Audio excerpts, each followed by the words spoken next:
Vamos con otro tema. Un nuevo informe de la UNESCO y UNICEF llama a los gobiernos a invertir sostenidamente en la recuperación de los aprendizajes. Según la publicación, en 2021 hubo un alto nivel de incertidumbre en la toma de decisiones para el regreso a clases, mientras que la educación no ha sido prioridad, dice, en los planes de respuesta delineados para enfrentar la pandemia. Vamos a analizar este contexto, para eso estamos con Alejandro Vera, jefe de la Unidad de Monitoreo y Planificación de la Educación de UNESCO. Muchas gracias por acompañarnos, buenos días. Buenos días, Nicolás. Muchas gracias a ustedes por entrevistarnos. Alejandro, comencemos por el diagnóstico que se tiene sobre la situación de educación, las brechas y por sobre todo los problemas en el aprendizaje. Sí, bueno, como mencionabas, este estudio que acabamos de lanzar junto con los colegas de UNICEF, es un estudio a nivel regional que de alguna manera monitorea la evolución de los efectos que ha tenido la pandemia en la educación y lo que han venido haciendo los países para dar una respuesta educativa a esa situación y más cerca en el tiempo empezar a pensar en la recuperación del sector educativo a estos efectos. Ya vamos más de 2 años de esta pandemia. Cuando esto iniciaba ya en marzo del 2020 nadie se imaginaba que iba a durar tanto. Y una de las características que ha tenido tanto su evolución como las respuestas de los países ha sido una marcada incertidumbre, ¿no? En cómo afrontar esta situación. Por supuesto que a medida que pasan los meses, a medida que pasan los años, los países están mejor preparados y uno ve respuestas más robustas respecto de este sector, pero es tan dinámica y es tan sorpresiva la evolución que tiene esta situación que realmente siempre estamos mirando idas y venidas, pruebas, errores, aciertos en los distintos países, y eso es lo que hemos tratado de plasmar en este reporte para que dé cuenta de alguna manera de un balance de lo que ha sucedido, en este caso enfocado en el segundo año, en el 2021, con la intención de que eso sirva como una síntesis y como unas tendencias regionales que den pistas a las autoridades que hoy tienen que seguir tomando decisiones en este sentido. Alejandro, según el análisis que ustedes han hecho, ¿cuáles son los efectos directos que tiene la situación de pandemia en la educación o lo que se ha visto y cómo se pueden ir amplificando, digamos, en el tiempo? Mira, creo que una de las características que se ha mencionado mucho en nuestra región, porque es un hecho fáctico, es que América Latina y el Caribe ha sido una de las regiones en el mundo, si no la más, que ha tenido mayores dificultades para lograr aperturas de escuelas sostenidas y masivas, ¿no? Es decir, cuando uno compara las distintas regiones, todas han tenido cierres de escuelas totales, parciales, digamos, esta dinámica que nos ha acompañado en los últimos 2 años, pero claramente América Latina y el Caribe se ha destacado de una manera negativa en que ha tenido mayor dificultad para lograr aperturas de escuelas. Seguramente hay múltiples causas para eso y el reporte supera los objetivos del reporte, pero es algo que tenemos que tener en cuenta, ¿no? Porque allí ha habido una mayor cantidad de días de clase en los cuales los estudiantes, los jóvenes, los niños, las niñas de nuestra región no han podido tener clases presenciales. Ha habido otro tipo de oferta, ¿no? Ofertas a distancia, modelos híbridos, todo lo que se ha discutido en este tiempo, pero en nuestra región ha habido menos días de clases presenciales que en el resto de las regiones del mundo. Y eso nos tiene que alertar. ¿Por qué? Porque menos días de clase presenciales implica menos niveles de aprendizaje y a su vez implica una posible desvinculación de los niños, niñas, adolescentes con el sistema educativo, lo que nos puede repercutir en un mayor abandono educativo, tanto actual, es decir, niños que luego de estas experiencias no vuelvan a la escuela, como a futuro.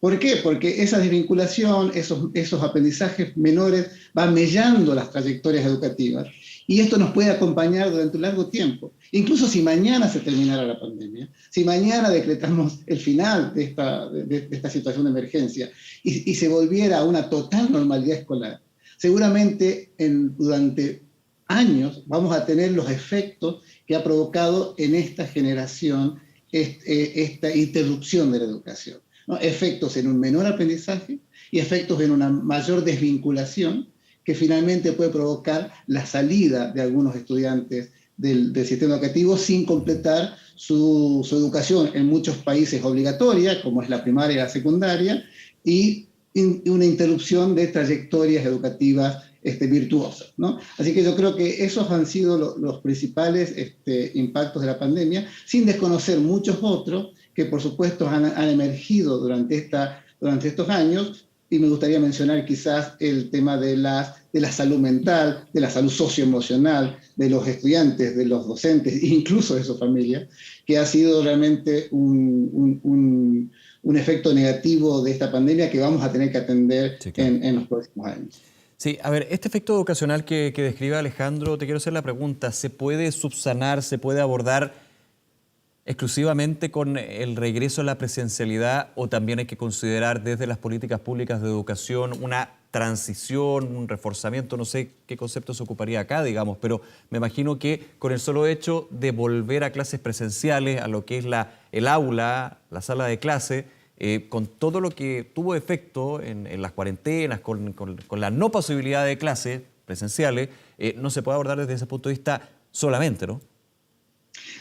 Totalmente de acuerdo, Nicolás. El regreso a las clases presenciales, yo diría el sostener las clases presenciales, ¿no? Claramente en este año 2022 estamos en una situación muy diferente a la que teníamos hace 2 años, en el 2020, donde realmente la incertidumbre era total y las escuelas estaban cerradas en todo el mundo. Claro. Hoy tenemos idas y venidas de los gobiernos, se va monitoreando la pandemia, y diría que estamos en una situación intermedia, donde hay muchas experiencias de apertura con las salvedades del caso y con las decisiones de emergencia del caso.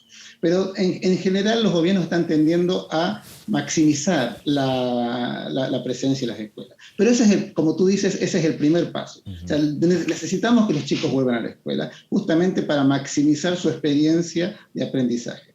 Pero, dado los efectos que ya ha tenido estos 2 años de pandemia, una vez que los chicos están nuevamente en las aulas, hay que llevar adelante políticas para recuperar los aprendizajes perdidos.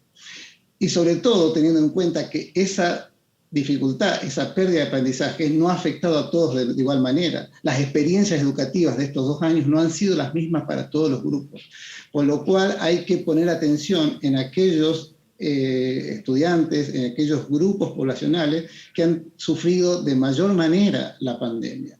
Estamos hablando de estudiantes de contextos más vulnerables, los estudiantes con discapacidad, aquellos de poblaciones migrantes. Es decir, hay distintos grupos que han tenido una afectación especial producto de su contexto, han tenido menos posibilidad de tener educación a distancia. Cuando han vuelto a las escuelas han visto interrumpida su experiencia por distintas razones.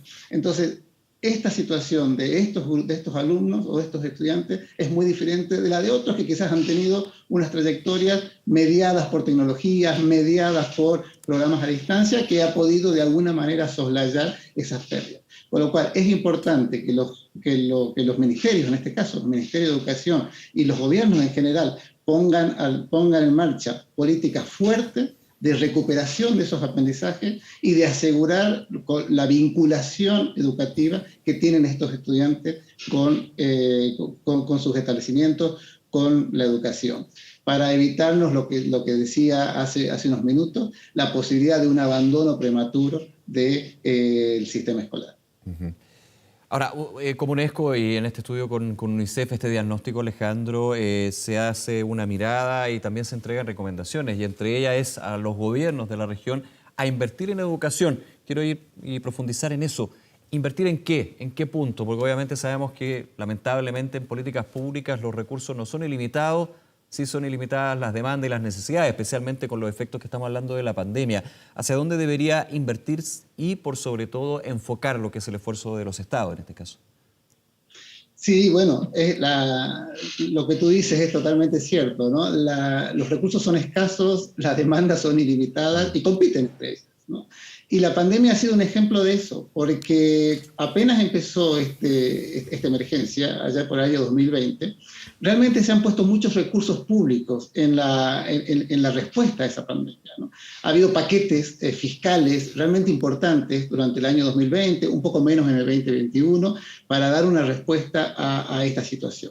Sin embargo, lo que observamos desde los organismos que nos dedicamos a la educación es que el sector educativo no ha tenido una prioridad en esos paquetes, ¿no? Es algo entendible, porque obviamente la emergencia estaba puesta en sostener la salud, sostener el trabajo, dotar de recursos a las familias que estaban aisladas, que estaban encerradas. Entonces la educación es como que no tomó un lugar importante en esos paquetes fiscales en su momento del 2020. Hacia adelante, esa situación ha ido mejorando, los países apuntan que han ido incrementando sus presupuestos educativos a medida que la situación se ha ido normalizando, pero de todos modos no vemos en nosotros desde estos monitoreos una inversión sostenida que dé cuenta de las necesidades que el sector tiene, ¿no? Hablamos a veces de que educación sufre una crisis silenciosa, en el sentido de que no se ve en lo inmediato, pero tiene impactos a futuro.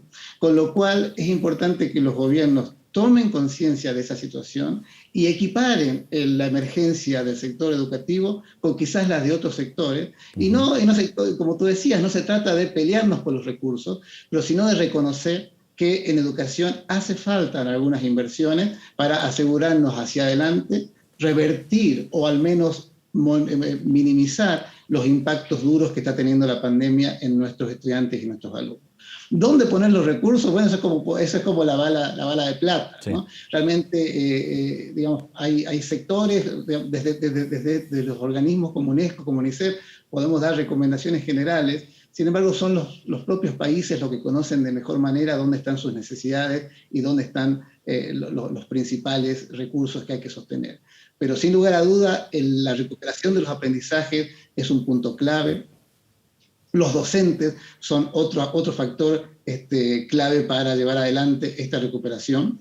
Y un sector que ha estado bastante abandonado durante la pandemia y que va a tener también impactos a futuro si no revertimos la situación, es el de los niños y niñas más chicos, ¿no? La educación, el nivel preprimario de educación, lo que acá en Chile se conoce como educación parvularia, ha sido quizás el sector educativo más desatendido durante la emergencia. No estoy hablando de Chile, estoy hablando de toda la región. Y eso es un factor de alarma a tener en cuenta, porque allí, en esos niños pequeños, es donde se forman las futuras, se definen las futuras trayectorias educativas. Y ha sido un nivel no priorizado durante la emergencia, y donde ahora tenemos que poner recursos para asegurar un inicio de trayectorias educativas importante para estos niños. Claro, aquí están las medidas que tienen que desarrollar los gobiernos, los representantes del Estado. Ahora te pregunto, Alejandro, desde las comunidades educativas, la escuela, las familias, los docentes, los administrativos de la educación, también, de alguna manera, esta novedad, no quiero decir novedad, pero que se entienda, este cambio, digamos, radical en la educación que ha significado la pandemia, una pandemia que se mantiene, digamos, antes otros eran los problemas u otros eran los causantes de los problemas. Ahora tenemos un elemento adicional, novedoso en ese sentido. Sí, no, seguro.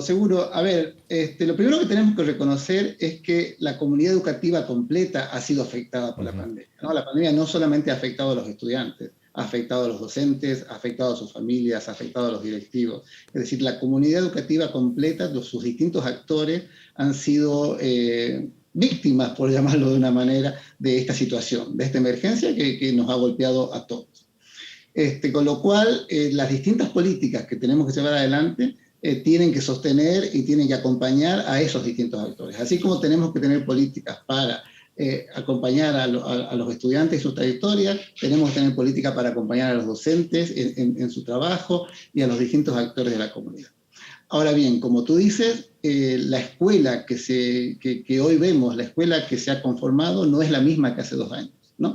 La pandemia nos ha puesto en evidencia algunas falencias que tenían los sistemas educativos y también nos ha puesto sobre la mesa oportunidades, ¿no? Nos ha puesto sobre la mesa acelerados procesos que quizás estaban latentes, venían lentos, como la revisión de los contenidos. ha habido mucha priorización de currículo durante estos 2 años, lo que a muchos actores de la educación le ha hecho pensar, pero bueno, entonces, ¿qué es lo que enseñábamos antes y por qué ahora nos concentramos en esto? Nunca lo hemos pensado. O todo lo que tiene que ver con la mediación de tecnologías, ¿no? Es decir, hay distintas maneras de llevar adelante la educación, hay formatos nuevos que hay que implementar, que quizás estaban allí latentes, estaban esperando su momento, y la pandemia aceleró ese proceso, ¿no? Con lo cual, digamos, sin que haya acá ninguna fórmula mágica, porque eso no existe, pero sí la pandemia también es una oportunidad para repensar la manera en que se lleva adelante el proceso educativo, la manera en que se enseña, el contacto que tienen los docentes con los estudiantes y en general el involucramiento de toda la comunidad educativa. Uno de los saldos positivos que podemos tener hoy día, luego de 2 años de pandemia, es el involucramiento de toda la comunidad en el proceso educativo, la revalorización que se ha hecho de los docentes y de los directivos en este periodo, y en esta oportunidad de repensar, ¿no? De repensar la educación, cada uno desde su sector. Habrá quienes la piensan desde la política, habrá quienes la piensan desde el día a día, pero creo que es una oportunidad para que todos hagamos una reflexión acerca de qué educación queremos hacia adelante una vez que logremos superar esta emergencia. Alejandro Vera, jefe de la Unidad de Monitoreo y Planificación de la Educación de UNESCO. Muchas gracias, Alejandro, por esta conversación. Que esté muy bien. Muchas gracias a ti, Nicolás. Buenos días.